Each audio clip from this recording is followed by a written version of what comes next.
Welcome to the High Level Wife Podcast. This is a space for Christian wives who love God, want their marriage healed, and are done performing, fixing, striving, or trying to control their way to change. Here we're going to talk about marriage God's way through right order, surrender, heart posture, and spirit-led transformation. This is not self-help, it's discipleship. My name is Chelsey Holm, and my role is to help you move from awareness into obedience so real healing, wholeness, and restoration can take root. Let's begin. Welcome back to the High Level Wife Podcast. I'm Chelsey Holm, your hostess, and here we do marriage God's way. And we are wrapping up our series today. And today we are continuing on the ones that are going to offend you, because it is the only way to actually flourish in this life, because you can't ask God to bless what you refuse to bring under his authority. Repentance restores what communication never could. We talked about it all already, right? We've talked about Martha. We talked about anxiety and counterfeit peace, relief versus peace, abiding, right order. And now we're at the root of it, because I believe most Christian wives don't have a communication problem. They have a repentance problem. And that's a hard statement, but I believe it's true. And I want to define repentance for you because, a lot of people, if I say repent, you get images in your head of people holding up signs and saying, repent, for the kingdom of God is near. And that is true. But we need to understand that repentance isn't shame, and it isn't self-hatred. It's also not trying harder. Repentance literally means to change your mind, to turn, to come back into agreement with God. It's surrender. It's saying, Lord, you're right. I'm wrong. Change me. It's literally turning away from your sin and turning to God, right? Repentance is turning away from your sin and turning to God. This is why communication isn't enough. Yeah, of course, communication is important, right? We need to be able to communicate, right? We need to be able to learn to express our feelings, right? To name them. We need to learn to make specific requests, and we need to learn to repair and how to listen. But you can have excellent communication and still have a heart that resists God. Better communication doesn't crucify the flesh. It doesn't produce humility. It doesn't remove pride, and it doesn't create holiness. The Holy Spirit does. And there's a deeper issue here, because we often want God to fix our husband while still protecting our own flesh. We pray for blessing while refusing conviction. We want intimacy without dying to ourselves. We want resurrection without the cross. We want the fruit without the pruning. I told you this one was going to get hit hard, didn't I? Right? But this is where it's at. It's about repentance.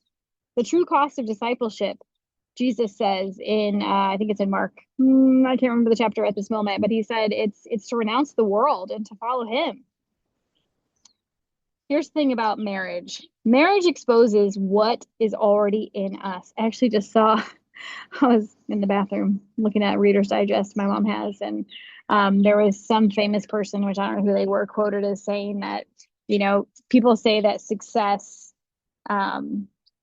changes you. And she said, actually, I believe that success brings out more of what you already were. And I would say that that's true, right?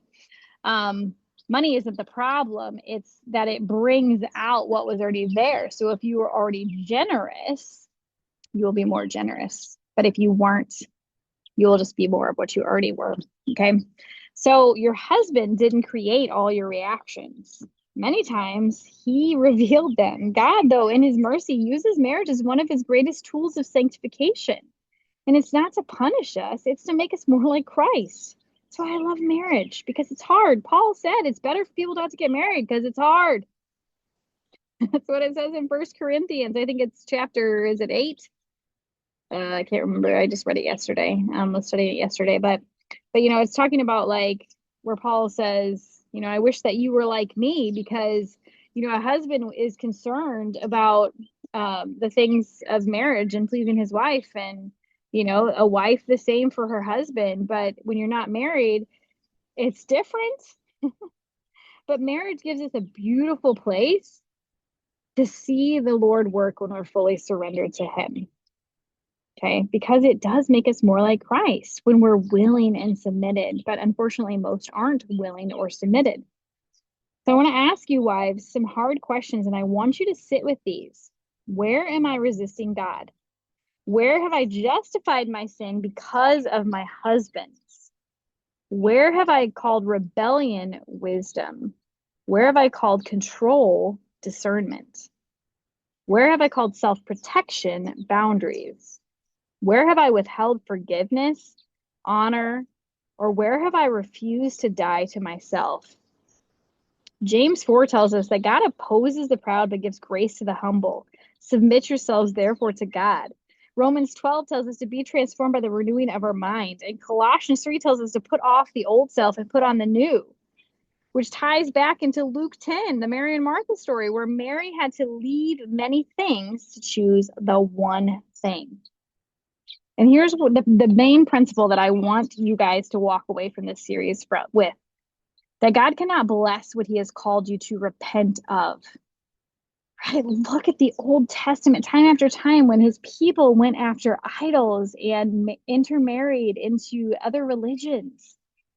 And then they asked God to bless them and wondered why God was so far off, right? God cannot bless what he's called you to repent of. He loves you too much to affirm what is destroying intimacy. Conviction is mercy. Truth is mercy. Repentance is an invitation, and surrender is freedom. This is why a covenant marriage, the boundaries of a covenant marriage, is beautiful and brings freedom. Okay? This is why High Level Wife is different. We don't start with, here's how to get your husband to change. We start with, Lord, search me. And it surprises the women that come in because they think like, oh, I'm going to teach them how to fix their husbands, but they're very wrong. It always starts with us. It starts with, Lord, search me. Because revival has always begun with repentance.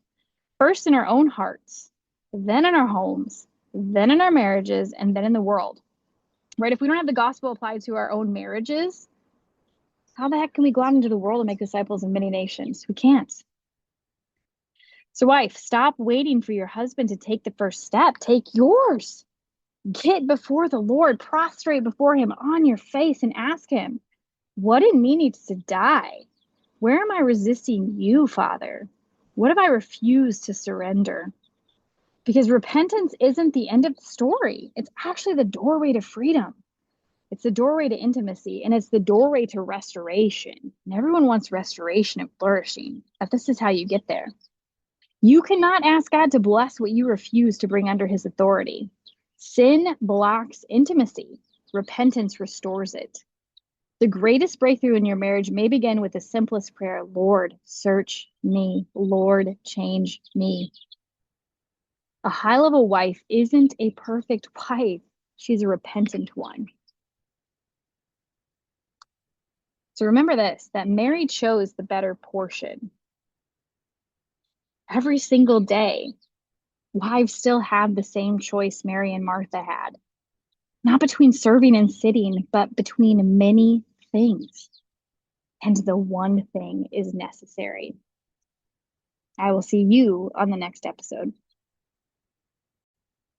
That was an awesome episode. If you want to go deeper and you really want someone to walk alongside you and to do it in community, then go join High Level Wife. And if you love this episode and it hit something deep within you, or you had that big aha moment, then share it with a friend. Leave a comment, give us a review. Honestly, it helps so much in pushing it out to the algorithm, and it is so appreciated. So keep coming back for more episodes where we do marriage God's way. I'll see you on the next one.